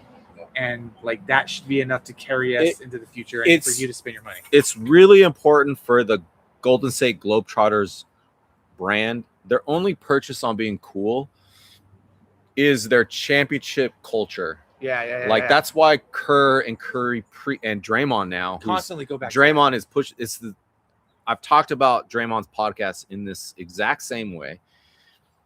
It is about emphasizing the decision-making mental awareness to be winners. And that is what's going to be sold, not actual winning. Not winning. That's why, like, on the leading Curry announcement, there was clips of him winning championships in the past. Yeah. Right? Like, don't forget what he used to be. Yes. It's not, it is Curry for the next 2 years showing up every third game, selling the promise that he could explode for 40, 50 points, which he can. He still has that. There's no doubt about it. Every fifth game when they're going to be the trap game this year. Of course. Okay.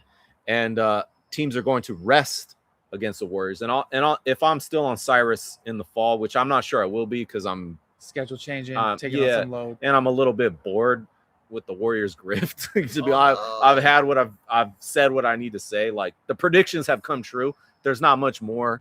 I can add to it. I mean, maybe they go for LeBron, and I'll come on one time and say, yeah, this is like the epitome of the Golden State Globetrotter grift shit. But I think the LeBron thing's interesting. We may discuss that later. No, let's talk about it. But like showing up every third, fifth game, selling the hope of a memory, it'll be a clutch game, and Curry will hit those clutch threes, and it'll just be a reminder of the past. Yeah. Totally. Yeah. And that's all you need. That's all you need. That's all you need to make this whole thing work. You just need every now and then. It's God. Okay, so there's a study. And they did it with monkeys. So this is gonna sound crazy. I understand where I'm going with this. I know this is nuts. Just roll with me. Hear me out. Hear me out on this. There was a study they did with monkeys that was showing the nature of affection and approval, where they had a baby monkey and they had a fake mama monkey, right? And what they did is in one set of the monkeys, they would give the monkey a task, right? And if the monkey completed the task, it would get the like affection praise effect from the fake mama monkey. And if they didn't complete the task, they would get the punishment thing, right? And so they found that with so that was one monkey. And then the second side of this experiment was that whether they so they still gave the monkey the task, do it right or do it not right, right? And the praise response. Where's this going? No, I promise you it's coming. The praise response was randomized. It wasn't directly correlated to whether you did the task right or you failed at the task. Wow. And they found that the monkey who got the randomized praise response sought the praise more aggressively than the monkey that could predict, like, I do the right thing and I get the praise. So, wow. All this to say, this is a study on fandom. If you are the Golden State Globetrotters and you are promising that you are going to be a legacy franchise that is still in the dynasty, even if it's on the back end of a dynasty, and is still achieving greatness, even if you achieve that like 1 out of 5 times, 1 out of 8 times, that actually might be more effective in locking in a fandom for some time and keeping that dopamine kick up than if they were just like, they win the games they're supposed to win and they lose the games they're supposed to lose. Damn. Brought that shit back. So this goes against Cousin Andres's idea that the Peninsula fans are gonna stop showing up with the losing. That as long as they bring Curry 40-point games every 5th game, they're gonna keep showing up. They might show up. They might continue. All right, you might be convincing me. The grift might work. The grift can work. The grift can work. I think that's what they're betting. Yeah. Okay. Totally. All right. I think that's what we got. We missed some of the chat. So Sharia, KKS, Tracy, Money. If you guys want to repeat some questions you wanted us to repeat them now so we can repeat them. I'm gonna make a quick LeBron point and then we'll address these questions. Yeah. Okay, so I'll watch it. My one LeBron point that I think would be interesting and why I actually do want LeBron to come to the Warriors is not because I think they're going to be any kind of better, not because I think the product's going to be better on the floor, but yes, you've been making this point. It's because I think, listen to this, LeBron is actually bigger than Steve Kerr, and LeBron might be the one person who could come onto the Warriors, and one is obviously smarter than Steve Kerr, and two has very clearly shown at every franchise he's ever been with that he's not going to let himself be bossed around by a coach.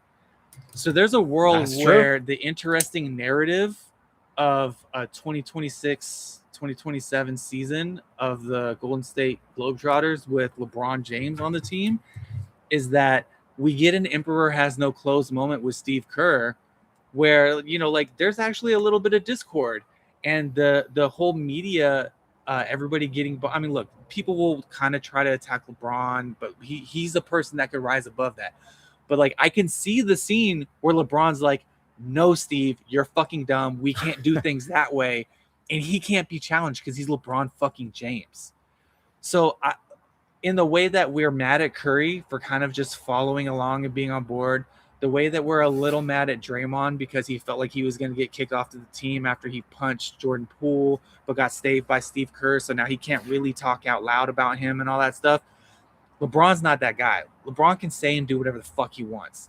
And so it'd be really nice to see a person on that team that might just be unapologetically not, like he'll play ball for a little while, but he might just be like, that's not working. We got to do what's going to work. Because like LeBron is going to still try to win. Right.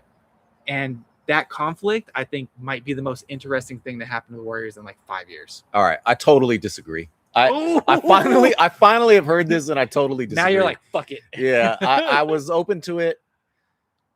You're not wrong that this is a possibility. Sure. I totally see the logic. I'm saying I believe you're wrong that it's going to happen. It may not. I'm just saying it's a possibility. Yeah. It's that's the thing that is most interesting to me about the Warriors. It would excite you to tune in. Yes. To see if that would happen. Yes. The reason I think it won't happen. Sure. Even though I guess I would tune in to see if it would happen. Yeah. So I get, in a way I am agreeing with you, but my bet would be no. Is because that's what we thought was going to happen with Jimmy Butler. Yeah, but Jimmy doesn't have the cachet as LeBron. True. Okay, good point. Yeah. Let me finish that thread, though. Totally right. Not a good comparison. We definitely thought, we were excited. We I don't know if you were in that, but we were definitely against the Jimmy Butler trade because 100%. We knew the way to not do grift and to actually win in the NBA was to play Jonathan Kuminga with Andrew Wiggins, Draymond Green, and they would win the fucking title and actually get Steph Curry a new championship and probably a Nike contract. Like that would have happened. That's the alternate world. Totally could have happened. Yeah. Totally could. And I could be in the bar saying that Steph Curry is a top five player of all time. And it's undisputable. Not anymore. Yeah. And but Jimmy wants to get paid. Jimmy is in on the grift economy. And I said this last Friday, and I'll repeat it again every time it comes up on Cyrus's show. Jimmy ain't playing a fucking minute without a contract extension. He never has. In the history of his professional career, the Bulls, the Timberwolves, the Sixers, the Heat. Doesn't matter. Fuck you, pay me. Yeah. Jimmy, it ain't Jimmy Buckets. It's Jimmy fuck you, pay me Butler. Okay? All right. Questions. Jimmy is a winner at life. And I'm just telling you, LeBron is now gone from trying to win to the grift economy. I agree. He wants to get old man grift. He's all running the old man grift. He ain't rocking the boat like that. But I'll say this. He has a lifetime contract with Nike. He already does. He already has one, he has a stake in Clutch Sports. Two, he has a much bigger footprint in Hollywood. His money isn't as challenged as Curry's is. His legacy isn't as challenged as Curry's is. I don't know, bro. Look, we don't have to fight it yet. I'm just saying it's a possibility. Okay. Possibility 2. LeBron's not bigger than Steve Kerr. Ooh, how? Because of the white shit, dude. In the peninsula, maybe. Nah. Kerr got a shit in the New Yorker. And let me just say this. Yeah, but is Jimmy LeBron has an HBO show. Jimmy, true. Okay. Just hear me out. Sure. I could be wrong. Okay, yeah. This is not a prediction. Not a prediction. I can't say that LeBron is bigger than Kerr for sure. But the white shit matters. You're right. Look, I agree with you that they're talking about Steve Kerr running for president. That's how much they love this man. I mean, that's insane. But, I know. I'm just saying that's the talk. Sure. LeBron ain't. Nobody wants LeBron in the White House. None of this is a done deal. None of this is a sure thing. I'm looking at potential interesting narratives. This is my version of getting excited about Guy Santos getting like decent minutes and scoring 14 points in a game. Like, isn't this exciting, right? Like the bar. I'm interested. You're making me want to show up a couple more times in the fall. But is LeBron gonna be willing to rock the Steve Kerr white boat? I hope so. I think he has a shot. I think Mr. like pushing back on shut up and dribble. I think he has his own avenues to be able to like talk to the media to get his entire side of the story out. If you're the guy that questions the Warriors' white winning culture now? Yeah, I mean, Are you going to be that guy? It'll be subtle. Like, I don't think he's gonna directly go at that, but I think he might challenge Steve Kerr, and I think it also might happen emotionally in moments in the game. And then you got to do like PR. How am I gonna, like I could see this be a thing where in the game he's like, no, we're running this ATO. That was stupid. Okay, You got to do. I could definitely see it happening subtly, like Armando and Evan watching body language on the fucking thing and reading between the lines, kind of like we saw with, I keep quoting the Jimmy Butler November ESPN leak where he directly challenges Steve Kerr. He actually did what we predicted he was going to do, but it's not explicit. But here's the thing. LeBron, the media attention on LeBron is bigger than on Butler. So if LeBron did something, that same Butler move, that shit's getting scrutinized by every sports national media person there is. True. And that thing just has to become bigger. And once the media escalates it, then you got to start picking sides. And LeBron's going to pick his own side before he's going to pick Kerr's side. Right. Damn. Okay. I mean, that's worth tuning into. We'll see. It could be an interesting show. Okay. So I know we had one question from Tracy about where Kuminga would go if there was a trade. What else have we got?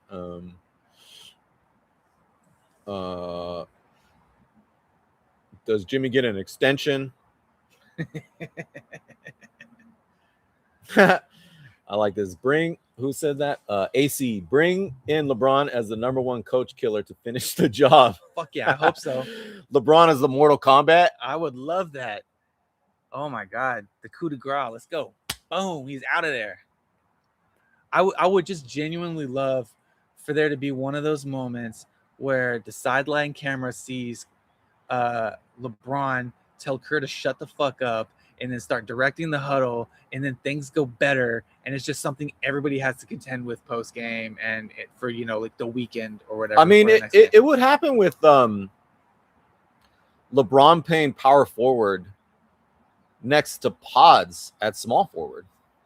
Yeah, like that's kind of where LeBron playing center. Yeah, LeBron center with Draymond at power forward, and then three guards, three like tiny ass fucking.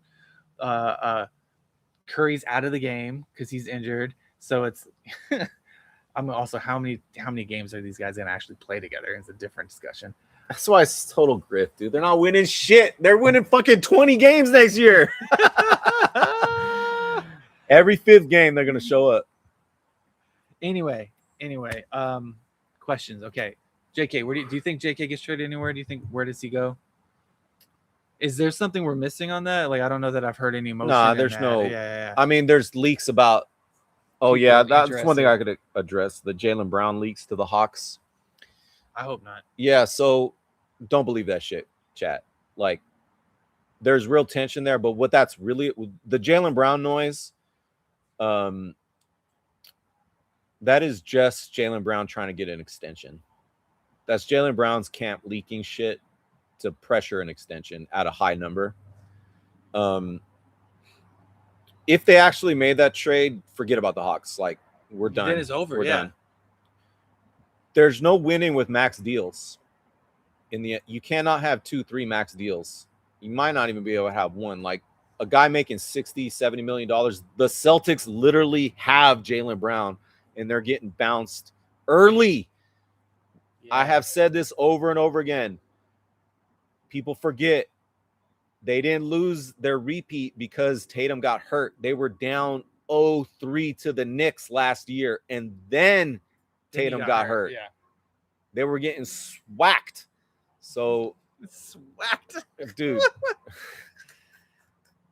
I don't think so, man. The way to win with the Atlanta Hawks, and we've talked about this with Cousin Andres, and we've talked about this, yes, sir, on with Evan here.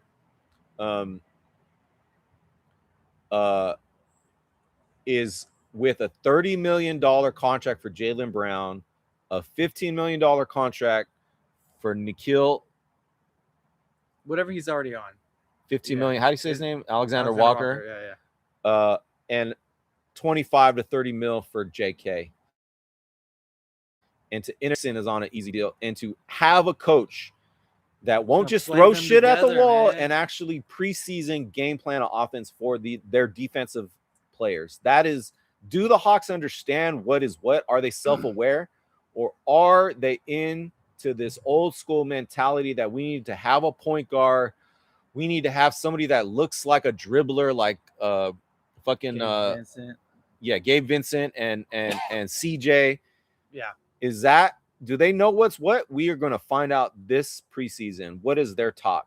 How are they integrating Kuminga with Jalen Johnson? That is the only answer. the only answer. Seriously, if you're the Hawks right now and you're serious, the only thing that matters is getting Jalen and Kuminga integrated on the same page. That's right. And expanding each other's games. That's right. That's the only thing that matters. If you do anything else, if you bring in another scorer, especially if it's a volume scorer that's ball dominant and dribbles all the fucking time and all that stuff, look, they should probably, we've talked about like getting a center in or something like that, right? Like stuff like that could happen. If you talk about we need more dribbling, we need more handling, we need more, like that's all nonsense. All right, you just gave me a thought. Prediction. Write this down. You just gave me a thought. Sharia, let me know what you think about this. If CJ gets re-signed it's over. at a number that is higher than Jonathan Kuminga's annual salary, done. Hawks ain't winning shit. CJ needs to be off the bench. And the reason I base this is because usage, no one's ever run this study. Yeah. But some fucking nerd should. How does usage track with salary percentage of a team? Ooh, that's a good point. Yeah. What's the correlation? It is a bona fide existential truth in the NBA. The guys that have the money are the guys that get the usage, and when they're not producing with that usage correlated to the salary, they get critiqued by the media. Not in the Warriors. Okay? And it's just like Carmelo Anthony on the Thunder. Dude was cooked, just like Klay Thompson on the Warriors after 2022. Dude was cooked as a winner. But because of the high salary, you had to have him on the floor. Had to have him on the floor. And when they're not producing, it's a big conversation in the media. You know, what are you using too much? You know, press conference, bullshit. When in reality, the best players are the guys making $5 million on rookie deals. Yes, indeed. You feel me? So is CJ going to be brought in at a number that allows the coach to not get any heat by playing him 20 minutes a game off the bench? Yeah. Bring CJ back at $15 million. And if Jonathan Kuminga's at 25, 30, then I'm excited about the Hawks. I explicitly think, yes, in addendum to that, or in addition, whatever. I think Kuminga's salary needs to be as close as possible to Jalen's. Oh, yeah. Jalen's making $30 a year. I mean, without hindering potential cap issues and whatnot, like if you want to say Kuminga, here's how, if I'm on C, here's what I do. I get Kuminga on a 4 or 5 year, maybe like a 4-year with an option, whatever, right? And you make it go from 25 to 35. Yes. So that over the time, it's basically the same 30 mil that Jalen's getting, but like maybe that's in the ballpark. The first year you get 27 or something like that, and then it jumps to 28 and a half, and then it jumps to 30, and then it goes up from there, right? That's right. So like you're establishing on one level that like, hey, Kuminga's on your level, but you're giving enough grace that for a year or two, Jalen still technically makes a little bit more money. I like that for ego, and that also gives them flexibility, cap flexibility. Exactly.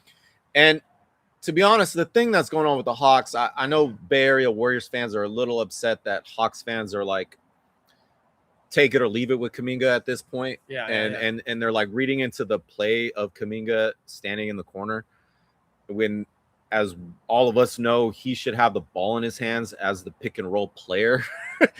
Like that's the Kuminga we know can win a championship. But you sign that deal 4 or 5 years. Hawks fans, he's suddenly our guy. Yeah. And you don't, and there's no question. There's no about question. it. Like he is our Because- guy. He's on our because team. of it's a labeling effect. He's our guy, so we want him to succeed. Actually, is our coach putting him in this? Like, how come you're not playing him more? Yeah. How come you're not putting the ball in his hands? Like What are we they'll doing? start. The coach will start feeling that, 100%. which is kind of adding to this point I just made about usage or contract predicting usage. Yeah. Totally. So let me see. I want to hear what Sharia thought about all that. Onzi is going to young and slowly building, so Jalen isn't going to be the A. Okay. I appreciate that. They better get real big man and work for the rest. Wrap it up.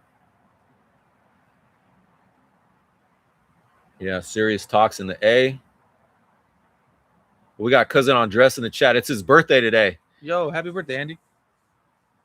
Dude, happy birthday. I'm just surprised Cousin Andres is still alive. Dude, none of us thought he would make it this old, man. Fucking, he had a good run. The hell, that last podcast I did with Andy, it was like out of pity. Andy's like heart is like hanging on a string. Falling out. Falling out. I was like, Andy's been watching drinking wine and watching NBA draft night and day. So it's the worst produced live show of all time with Cousin Andres. Like, we're like, the cameras aren't working, freaking getting copyright infringement, drunk. But listen to that. Cousin Andres has some real knowledge on the top 12 picks. Literally, I would say the best analysis of every player in the draft. That's amazing. So it's a great show. You guys check it out. Like, literally on his birthday, Cousin Andres is watching FIBA under 19 games. Like, he's all about the next gen. And the reason he's win that way is because as true Warriors fans, the real action is the draft. It ain't the game, it's the draft. That's the real pre-Steph Curry fans, is understanding the real draft. And so we're trained to know that. But I had to give him a shout out because everybody assumed he was gonna die and not make it. So I put him on there. Let him go for it. He made it. We'll see if he's alive tomorrow. Let's see. Yep. Oh yeah, Zach. What about Zach? I mean, look, we've said it a lot in the past. I think Reece Shea is important to their future. Oh, he yeah. just is. He's too skilled. He's too athletic. He is smart. I think Quinn was doing the thing that I critique Steve Kerr for, where it's like, you're not a ready-made. And listen, I'll give him a little bit of grace in last season because they kind of accidentally caught lightning in a bottle. They were way better than they expected to be after the trade deadline. They were pushing a playoff run that no one saw coming when they were under 500. Yeah. And suddenly I understand we got to go with what's working and just kind of like hold on to that. Right. But the long-term play, the play of building a winning team that's going to be good for several years, is to get Reece Shea in the game at a high amount of minutes, playing with the best players. What are we doing here, this man? Defense, bro. That he's You said it like the goal was to win 2 games. Yeah. In the playoffs, to get a taste of the playoffs. It wasn't to fucking win the title. That was never going to happen. CJ might not even be on the fucking team next year, and your Yeah. whole offense was CJ, and you're sitting. It killed Reece the Shea. development of so many players. What is the signal? Oh, you brought this up with the Spurs with Yeah. Castle and Harper. Oh no, who brought that up? Was it Julian on an email, or was it It was Kevin? one of those guys. Yeah, it was I Kevin, forget which one it was. Joe, Yeah. or Julian, just pointing out how much usage and opportunity Castle and Harper have gotten as 1 and 2 year players. Yeah. Like, think of the message you're sending to Reece Shea. Yeah. Not only do I not believe we can win with you in these playoffs, I don't even believe you can learn from this shit. It's rust. And now Reece Shea is like, oh yeah, maybe I'm not ready for this. Coach, thank you for not playing me, because I don't want to look bad and I'll have my confidence hurt. So that means you believe in it. You've convinced a player. I hope not. They don't got what it takes. I hope he's just saying the right things to the media. I really hope so, because I think Reece. Look, I understand the pressure that goes on a number 1 pick. I think that's really important, and it's often a setup for failure. I think Reece Shea is good. I think he has the skills to be a highly contributing member of a really competitive team for a long time. But like with any young player that's not an immediate generational talent, you do have to develop them. You need them to spend time on the court, making mistakes, improving from those mistakes, and playing in high pressure situations, knowing that you're not going to get fucking yanked out of the game. Like that's so important. And with what he brings, he is a good shooter. He is a great defender. He has shown his ability to be able to be up on the speed of the game and to be able to like make quick decisions, smart plays against complex things that are coming at him. He's just learning. He just still has to work through things that he hasn't seen before a ton of times. This is what I was talking about in the system 1 and system 2 type thinking. Yeah. Like, there just are times where you see him in system 2 where he's like, oh shit, this is unrecognizable to me. But you work through that and that becomes system 1 thinking when you encountered that situation a few times and you go, I know what to do in this moment. Dude, I think it's a mistake. I think it was a mistake last season because again, I think as we talked about, if you're just looking at making this a successful team for the long term, you say fuck CJ and you bench him.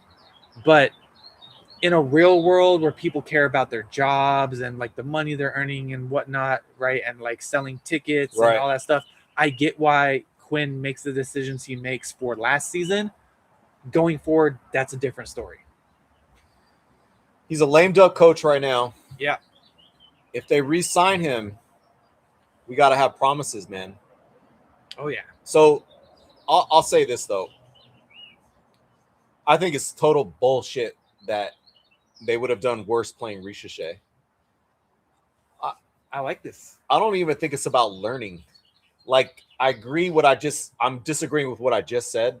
Like, the reason to play him is to allow him to learn for the long-term goal. Yeah. But I actually think they also would have done better. President. Yeah, yeah, like their defense wouldn't have been garbage in times when you need it. Like that's true. Like again, we go back to opportunity cost, right? When you're playing these small guys, you're playing these people who are useless on fucking defense.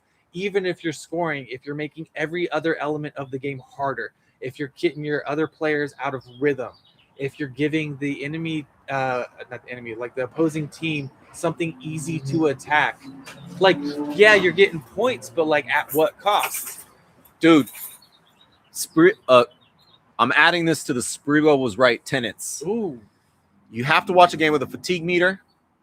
Understand that not every possession is created as equal. Some possessions are more intense than others.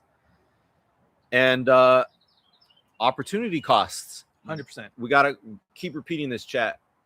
Opportunity costs. What you're doing might look like it's working, but what is the thing it's preventing? What is the thing it's preventing, precluding that could have been easier and saving fatigue for your team? Totally. And in my opinion, yes, Ricochet missed some easy bunnies when he got some opportunity. Remember, Kuminga set him up for some easy looks, and I think that was game 2 or something like that, and he missed some wide open layups, and then he got benched. And so now we need to play the two-way fucking player that Tony fucking Bradley doesn't even look like he should be playing at the Y. Like, and then playing Gabe Vincent, fucking getting an easy place to attack. Kuminga's having to play with both of those guys at the same time. CJ is not looking for anybody. He's icing Nikhil. He's icing Jalen. He's icing Kuminga, just going for his shit. Like, the opportunity cost for exploring Jalen Johnson's ability to be a point guard. Jonathan Kuminga's ability to dribble the ball up the court to initiate the offense. Jonathan Kuminga's ability to be a pick and roll ball handler. The ability to see, actually, can Nikhil have the usage that CJ had and what would happen in that situation? And Ricochet, maybe he misses those bunnies and he looks a little shell shocked because he's fucking 19 years old. But dude has a 7-foot what wingspan. Dude is a hard hustle player. Dude has a quick release, quicker than anybody on the Hawks. Whole team. Let that be on the court. And actually in the aggregate, and here's to your point of first and second order thinking. Sure. The coach rationally sees a guy who's shell-shocked and is not running the plays that he wants run, or setting CJ up, or he looks a little like trepidatious. Allow him to play, and maybe in the 50-50 balls, because he's long enough, he's going to get a tip here, a tip there. get a rebound. Maybe get a he's whatever, gonna be faster to get back on defense to prevent a fast break. Maybe he'll contest the shot in a way he'll that deny CJ a won't. shot that doesn't happen and That's right. forces a pass. That's right. And in the aggregate, he makes the game easier for his teammates, for everyone else. which means other players are less fatigued. Maybe Jonathan Kuminga's hitting his corner threes, wide open corner threes. Maybe he's not fucking so tired from having to cover for Gabe Vincent and a two-way player. You feel me, chat? You see where I'm going? This is the game. This is the game. This is the game. This is how you explain the game. And maybe they actually would have taken the Knicks to fucking 7. Maybe they would have beat the Knicks if they had played the wings, the defensive lineup that they had on the roster. We were talking about that well ahead of the playoffs. Like, Yep. they have a lockdown defensive lineup on the roster, and they need to play that. It's okay. That's right. So listen, so we have these competing things here. One, what we think they should have done in a kind of like winning optimization, both in the short and medium term, and then also like the real world of contracts and ticket sales and things like that. And those are in competition, right? So all that to say, I'm willing to give grace for this season. I don't know if you can see my girlfriend back there. She's behind this exact pillar. I'm willing to give grace for this exact season, but in the next season, in the off season, that's gone. Like, are you serious about this team or not? And I think that's the thing we're both coming down on over and over again. All right, chat. We're gonna get going, but I'm telling you, if the Hawks don't do what's right, the team I want Sprewell might be looking at next year, the Utah Jazz. We'll see. I'm hinting at that. I'm not on board yet. We'll see. You're gonna have to take some convincing. I'll tell you this: they're no longer the whitest team in America. Well, you know who is? Is the Lakers or the Warriors? Golden State Warriors. Golden State Globetrotters. Golden State Globetrotters. All right, y'all. We're gonna get going, man. Everybody, appreciate you. Thanks for showing up. Hit that like button. We need to save the Atlanta Hawks. I appreciate that. Thanks, everybody.